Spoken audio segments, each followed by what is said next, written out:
राधे राधे, जय श्री कृष्णा। कैसे हैं आप सब लोग। आज हम ब्लॉग का शुरुआत करते हैं। पहले आपको बच्चों के दर्शन करा देते हैं। लीजिए, कर लीजिए दर्शन राधिका और लड्डू के। आज ये लोग बहुत तैयार होके बैठे हैं, कह रहे हैं हमें किसी सखी के घर शादी में जाना है।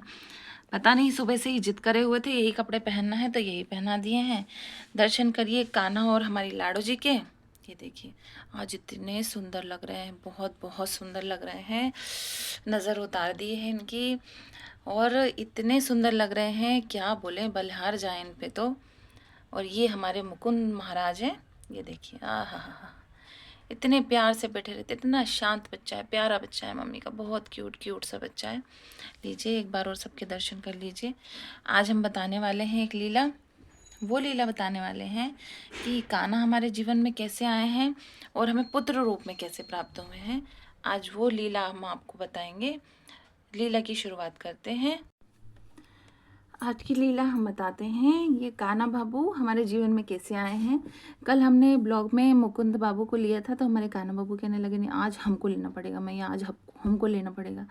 और भाई कान्हा आएंगे तो लाडो तो साथ में आएंगी ही आएंगी। कान्हा जी हमारे जीवन में कैसे आए हैं। ये जो हमारा दूसरे नंबर का बेटा है, क्या हुआ, ये हमारी मम्मी को कहीं पर प्राप्त हुआ था। कहीं गई थी मम्मी, तो मम्मी कहने लगी कि बेटा हमसे तो सेवा होगी नहीं, तुम रख लेना।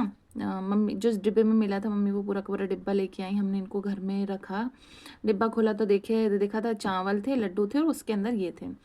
पहले मैं सिंपल सी, मैंने आपको बताया था कि मैं पूजा करती थी। पहले मुझे भक्ति के रास्ते और सेवा के रास्ते नहीं पता था कि इस रास्ते पे चला कैसे जाता है।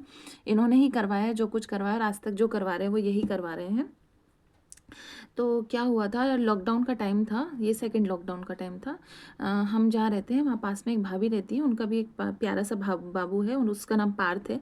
मैं किसी ब्लॉग में उनको भी लेके आऊँगी, वो भी उसको बहुत प्यार करती हैं। उनके 2 बच्चे हैं और तीसरा ये बाबू है जिसको वो पूरी तरह बेटे की तरह रखती है। मतलब उन बच्चों से भी पहले उनके पार्थ को रखती हैं। और वो अपने बच्चों का बर्थडे नहीं मनाती है, वो नॉर्मल घर में मनाती है, पर पार्थ का बर्थडे वो बहुत धूमधाम से मनाती है, साल में एक बार जुलाई में आता है उसका बर्थडे।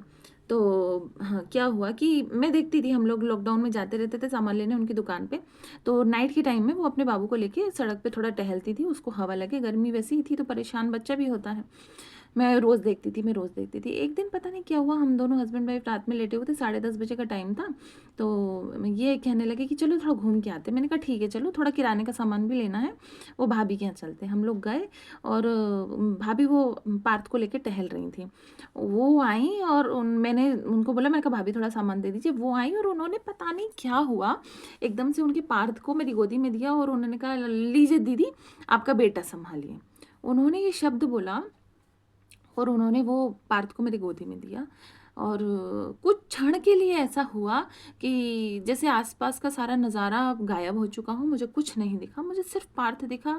और कुछ अजीब सी फीलिंग आई, वो समझ नहीं आया कि वो मुझे हो क्या रहा है। वो मेरे हाथ में था और ऐसा मतलब पहले मुझे तब महसूस हुआ था जब मेरी छोटी भतीजी हुई थी और मेरी गोदी में आई थी और मुझे पहली बार रोना आ गया था कि जैसे एक माँ की गोद में अपने बच्चे को दे दिया जाता है, ऐसे जब पार्थ मेरी गोद में आया तो एकदम से जैसे ममत्व झलकता है, ममता आपकी जाग उठती है, वैसी मेरी ममता जागी। तो मुझे पहले तो कुछ भी समझ नहीं आया था और हस्बैंड देख रहे हैं कि मैं बिल्कुल चुपचाप खड़ी हूँ और मेरी आंखों में आंसू आ चुके हैं। अब वो थोड़ा ना टेंशन में आ जाते हैं बहुत जल्दी कि मेरी आंखों में आंसू क्यों आए हैं, पर मेरे हाथ में उन्होंने देखा कि ठाकुर जी हैं, तब इसके हाथ में, तब इसकी आंखों में आंसू आए हैं। तो थोड़ा वो नॉर्मल लिए। फिर भाभी ने सामान वामान दिया, मैंने भाभी को पार्थ को दे दिया और हम लोग गाड़ी पर बैठे। अब ये मुझसे कुछ बातें कर रहे हैं और मुझे कुछ समझ नहीं आ रहा था कि ये क्या बोल रहे हैं। फिर इन्होंने आगे जाके गाड़ी रोकी, इन्होंने कहा क्या बात है, क्या हो गया है, तुमने ही कहा था चलो अपन घूम लेते हैं, थोड़ा अच्छा लगेगा, मैं घुमाने लाया हूँ और तुम अचानक से चुप हो गई हो, कोई बात है, किसी ने फ़ोन करके कुछ बोला है, किसी ने, मतलब होता है मेरे साथ, पहले हुआ है, अब तो मैं इन सब चीज़ों से दूर हो गई हूँ। तो मैंने कहा नहीं ऐसी कोई भी बात नहीं है। तो कहने लगे बताओ पहले मुझे, तुम्हारे आंखों में आंसू क्यों हो, तुम रो क्यों रही हो। फिर मैंने उनको बताया, मैंने कहा ऐसी ऐसी बात है, मुझे ऐसी फीलिंग आई और ऐसी फीलिंग पहले तब आई थी और अब आई है। तो ये कहने लगे कि अच्छी बात है अगर ऐसी फीलिंग आई है तुम्हें भगवान को गोदी में लेके। मैंने कहा अच्छी तो बात है। फिर अगला दिन हुआ, अगले दिन वो भाभी के हम लोग फिर गए, फिर वो भाभी ने मेरे को गोद में दिया, फिर वो भाभी को मैंने नंबर दिया, हम लोगों ने नंबर एक्सचेंज किया। वो भाभी ने व्हाट्सएप पे उनके पार्थ की फ़ोटो भेजी और मुझसे बोला कि आप अपने कान्हा और अपने लड्डू को हमारे यहाँ भेजिएगा, हम इनका श्रृंगार करेंगे। वो डेली श्रृंगार करती हैं, ये इनका परमानेंट श्रृंगार है, मैं डेली वाला नहीं कर सकती क्योंकि घर में वैसे ही इतना काम होता है। तो उन्होंने इसका श्रृंगार किया। अब ये मुझे बिल्कुल पहचान में नहीं आ रहा था कि हमारा खाना है, मुझे लगा उनका पार्थ है, कहले नहीं आपका खाना है। उन्होंने श्रृंगार करके भेजा, मैं इतनी खुश हुई, इतनी खुश हुई, मेरे बहुत रोना आया मुझे, मैं बहुत रोई बैठ के, मैं खुशी के मारे बहुत रोई। शुरू में तो ये मंदिर में ही रहते थे, ये दोनों बहुत शर्मीले थे शुरू में, कोई भी आता था तो बहुत शाय शाय रहते थे। वो भाभी आती थी, खिलाती थी, मिलती थी, पार्थ भी आता था। अभी तो क्या है, आना जाना थोड़ा सा कम इसलिए हो गया है क्योंकि गुड़िया हुई है और मैं अभी बाहर निकल कम रही हूँ। वो भाभी की भी थोड़ी तबीयत नरम गरम है तो वो भी नहीं आ पा रही। तो फिर क्या हुआ कि इनका मैंने देखा, यूट्यूब पे देखा कि इनका श्रृंगार कैसे किया जाता है। मैंने आज तक ये श्रृंगार नहीं किया था कभी भी, और जो इनका श्रृंगार आप देख रहे हैं ये मैंने खुद ही किया है, इन्होंने खुद ही करवा लिया है, मैं तो क्या करूँगी। हाँ, फिर मैंने यूट्यूब पे इनका श्रृंगार देखा और मैंने इनका श्रृंगार किया तो वो बहुत सुंदर श्रृंगार हो गया। मैंने वो भाभी को श्रृंगार की फ़ोटो भेजी, मैंने हस्बैंड को बताया, हस्बैंड को भी यकीन नहीं हुआ कि मैंने किया है। अब मैं औरों के भी जो लड्डू गोपाल होते हैं उनकी मैं सेवा लेती हूँ श्रृंगार की, मैं एक श्रृंगार करती हूँ। मैंने श्रृंगार किया, फिर ये बहुत सुंदर लगने लगे। धीरे धीरे इन्होंने मुझे भाव देना शुरू किया। मुझे ना आसपास से आवाज़ें आना शुरू हो गई। अब ये कई लोग यकीन करेंगे और कई लोग नहीं करेंगे, जिनके साथ होता है वो यकीन करेंगे, नहीं बाकी लोग तो मजाक उड़ाएंगे। वैसे भी ये ब्लॉग उनके लिए बन रहा है जो इनमें यकीन करता है, जो नहीं करता उनके लिए नहीं बन रहा है। अब कान्हा जी उन्हीं तक की लीलाएं पहुंचाना चाहेंगे जो उनके अपने प्रेमी हों। तो इन्होंने भावनाएं जगाना शुरू करी। लड्डू और हमारा कान्हा यही घर में थे शुरुआत में, ये दोनों बहुत मस्ती करते थे। पहले अक्सर ऐसा होता था, इधर से उधर दौड़ रहे हैं, इधर से उधर दौड़ रहे हैं, मुझे कुछ छवि दिखाई देना शुरू हुई, परछाई दिखाई देना शुरू हुई। थोड़ा तो पहले मुझे बहुत अजीब सा लगा क्योंकि ये पहली बार मेरे साथ ऐसा अनुभव हुआ था कि ऐसा हो कैसे रहा है। जनरली लोगों के साथ ऐसा होता नहीं है। तो मुझे मतलब पहले थोड़ा अजीब भी लगा, फिर थोड़ा नॉर्मल लगा। फिर मेरे ससुर जी को एक बार इन्होंने दर्शन दिए। पापा ने बताया 2 बच्चे हैं, छोटे हैं, बड़े हैं, और एक गोरा है, एक काला है, और छोटा वाला ऐसा ऐसा दिखता है, बड़ा वाला ऐसा दिखता है, चेहरा धुंधला, और दोनों यहाँ से वहाँ दौड़ते हुए दिखे। मैंने कहा हाँ पापा ये दोनों हैं, यही दोनों हैं, ये दौड़ रहे होते हैं। हमारी जो हाउस हेल्प हैं उन्हें भी इन्होंने दर्शन दिए हैं, वो भी एक बार डर गई थी। फिर मैंने कहा बेटा ऐसे दर्शन मत दिया करो। मतलब हर कोई उस चीज़ को समझ नहीं पाता, थोड़ा डर जाता है, पर अब वो नॉर्मल है। मतलब अब उनको आदत हो चुकी है इनकी, ये लोग ऐसी मस्तियाँ करते हैं। फिर क्या हुआ कि अब हस्बैंड को तो अभी तक दर्शन दिए नहीं थे, हस्बैंड के साथ लीलाएं होना अभी अभी शुरू हुई हैं। और मुझे आवाज़ें सुनाई देना शुरू हो गई। इनकी आवाज़ जो होती थी, ये दोनों आपस में जो बातें करते थे, जो एक दूसरे से लड़ते थे, जब ये खेलते थे तो बॉल इधर से उधर घर में घूमती थी। और जो हमारे सबसे आखिरी वाला कमरा उसमें सामान रखा रहता था, तो सामान वहाँ से धड़ धड़ धड़ गिर जाता था।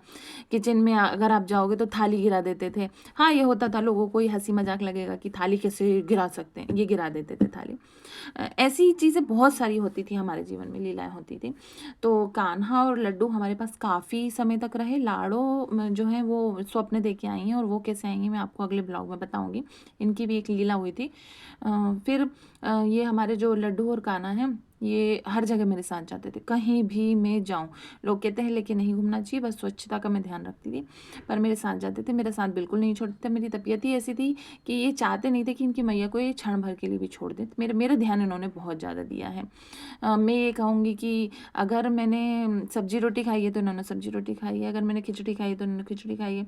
मेरी तबीयत इतनी ख़राब रहती थी, कभी कभी खाना नहीं बना पाती थी। अगर कल का खाना रखा हुआ है, अगर मैं बासी भोजन कर रही हूँ, तो इनका प्रेम इतना अटूट है। अगर आप जो खा रहे हैं, आप सूखा भी खा रहे हैं, रूखा भी खा रहे हैं, आपके साथ वही खाएंगे। मेरे साथ इन्होंने वो खाया है जो एक पुत्र माँ को प्रेम देता है, इन्होंने सच में वो मुझे प्रेम दिया है। और बहुत सारी ऐसी लीला हैं जो इन्होंने करी हैं, सबने मिलकर करी हैं, अलग अलग करी हैं, वो भी मैं आपको धीरे धीरे बताती जाऊँगी। ऐसी बहुत लीला हमारे जीवन में आए दिन होती रहती है। आगे के ब्लॉग में मैं आपको जो हमारी लाड़ो रानी हैं वो कब आई हैं, कैसे आई हैं, स्वप्न दे के आई हैं, क्या क्या उन्होंने बोला और क्या क्या किया है, मैं आपको सब कुछ बताऊँगी। बाकी आप हमारे चैनल को लाइक शेयर सब्सक्राइब ज़रूर करिएगा। हमारे मुकुंद को बहुत सारा प्यार दीजिएगा। हमारे सभी जो श्री जी हैं, ठाकुर जी हैं, उनकी तरफ से आपको बहुत सारा आशीर्वाद, बहुत सारा प्यार, और आप इसी तरह से चैनल से जुड़े रहिएगा और ब्लॉग को बहुत पसंद करिएगा। और आप जो जो लीलाएँ सुनना चाहते हैं या जो जो सवाल पूछना चाहते हैं वो कमेंट्स में ज़रूर बताइएगा, हम सबका जवाब आपको ज़रूर देंगे। राधे राधे।